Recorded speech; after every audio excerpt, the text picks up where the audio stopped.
నా పేరు రాగం మోహన్. మా సిద్దిపేట మండలం ఆయన జిల్లా రంగనాంపల్లె మిట్టపల్లి. మేము గత 80 సంవత్సరాల నుంచి వ్యవసాయం చేసుకుంటూ బ్రతుకుతున్నాం. మాకేమో గవర్నమెంట్ జాబులు లేవు, ప్రైవేట్ జాబులు లేవు. అప్పటి నుంచి ఇప్పటి వరకు కూడా మేమే సాగులో ఉన్నాం. ప్రజెంట్ ఇప్పుడు కూడా సాగులోనే ఉన్నాం. అందులో బర్ల షెడ్లు ఉన్నాయి, కోళ్ళ షెడ్లు ఉన్నాయి, డ్రిప్ సిస్టమ్ ఉంది. 80 సంవత్సరాల నుంచి మేము వ్యవసాయం చేసుకుంటా మేము ఇక్కడనే ఉన్నాం. మా బాపు కూడా ఇక్కడికి వచ్చేసి ఆయన కూడా 80 సంవత్సరాలే.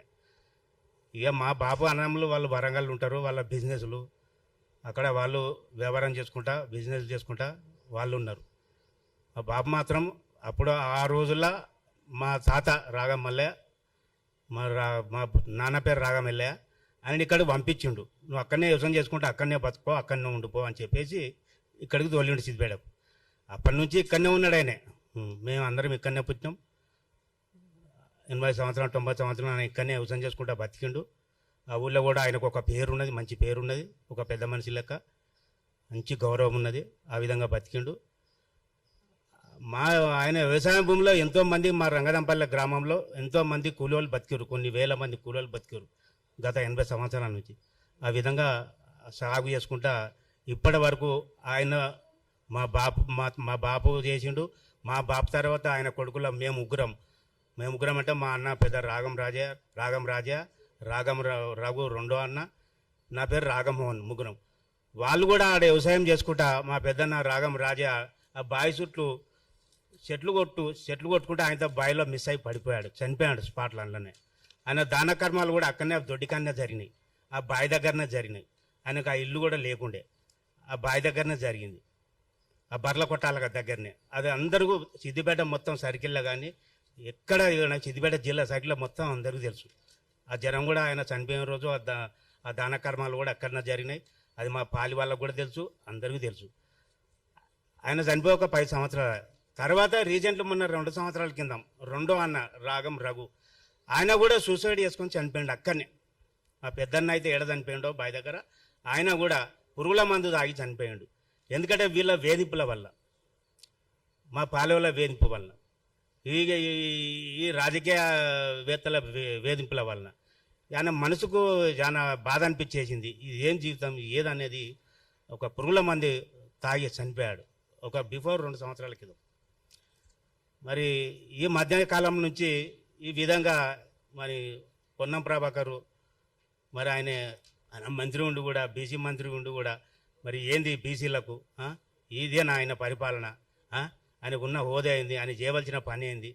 ఈ ప్రైవేటు భూములకు ఒక కుటుంబం, ఒక బీద కుటుంబం, ఒక యాదవ కుటుంబంలోకి వచ్చి, కుటుంబం అన్నప్పుడు ఎన్నో ఉంటాయండి, పాలోళ్ళు అన్నప్పుడు ఎన్నో ఉంటాయి. అందరికీ ఉన్నాయి కుటుంబాలు, అందరూ పాలోళ్ళమే, అన్నదమ్ముల మధ్యన ఎన్నో ఉంటాయి, ఎక్కువ తక్కువ చూసుకోవడం. కానీ అవన్నీ ఏదో మేము చూసుకుంటాం. కానీ మా మధ్య నువ్వు రావడం ఏంది? ఆ కుటుంబం వివాదం దాన్ని అనుసరించుకొని నువ్వు మా దానిలోకి నువ్వు రావడం ఏంది అంటే ఓర్వలేక ఆ భూమిని చూసి మేము కాపాడుకున్నాం. మేము గట్క తినుకుంటా, మంచిలు తాక్కుంటా, కాపాడుకుంటా, అమ్ముకోకుండా నువ్వు ఉన్నాం. కానీ నువ్వు ఏంది అంతా దొంగ. మా పాలోళ్ళు ఏదో ఒకటి నీ దగ్గరకు వాళ్ళని అనుసరించుకొని వాళ్ళు ఏదో చెప్పి వాళ్ళ మాటలు విని అవి ఎప్పుడో గతంలోనే అయిపోయినాయి.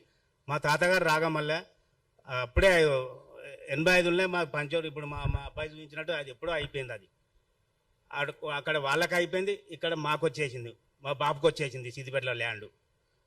అప్పటికే కొంత ఆయన బతుకున్నప్పుడు కొంత అమ్మిండు, వాళ్ళకి ఇచ్చేసిండు వరంగల్. మిగతా భూమి మా నాన్నగారికి రాసి ఇచ్చేసిండు. పంచోన్నామకాది ఇప్పటికీ ఉండదు మా దగ్గర. మరి ఆ విధంగా మేము అప్పటి నుంచి ఇంతవరకు ఎవ్వరు ఇన్వాల్వ్ కాలే, ఏ రాజకీయ నాయకులు ఇన్వాల్వ్ కాలే. కాకపోతే మా కుటుంబంలో మేమే అది వాళ్ళు ఏదైనా అప్లికేషన్లు ఇవ్వడం ఎంఆర్ఓ ఆఫీసులో, ఆర్డీఓ ఆఫీసులో, కలెక్టర్ ఆఫీసులో ఇవి నడుస్తూనే ఉన్నాయి అంత మటుకే. కానీ ఈ రాజకీయ నాయకులు ఎవ్వరు మా మధ్యన ఇంతవరకు ఎవరు రాలే. ఇప్పుడు వచ్చింది ఫస్ట్ ఈయననే, పొన్నం ప్రభాకర్ గారు. పొన్నం ప్రభాకర్ అన్న ఆయన అశోక్ కొడుకు పేరు మీద అంతా దొంగ రిజిస్టర్లు చేసుకున్నారు. అంతా వాళ్ళు చెప్పినట్టు అధికారులు వాళ్ళు సహకరించారు. ఏమన్నా అంటే వాళ్ళకు కూడా అడిగితే ఇట్లా చేస్తారు అంటే వాళ్ళు పోలీస్ డిపార్ట్మెంట్ కానీ రెవెన్యూ డిపార్ట్మెంట్ కానీ కలెక్టర్ కానీ అందరూ ఏం చేయమన్నా మాకు పైనుంచి మాకు ఫోర్స్ వస్తున్నాయి, మేము ఏం చేయాలి, మీరేంటో కోర్టులో చూసుకోండి, మాకు పైనుంచి ఫోర్స్ వస్తున్నాయి, మేము ఏం చేయాలని చెప్తుర్రు వాళ్ళు. అలాంటప్పుడు మేమేం చేయాలి, మా పరిస్థితి ఏంది? మరి ఇప్పటికైనా ముఖ్యమంత్రి రేవంత్ రెడ్డి గారిని కోరడం ఏమిటంటే, మీరు మోకం మీదకి వచ్చి మీరు ఎంక్వైరీ చేయండి, ఒక పార్టీని మీరు ఒక ఎంక్వైరీ చేయించి మాకు సరైన న్యాయం చేయగలని చెప్పి మేము కోరుచున్నాము.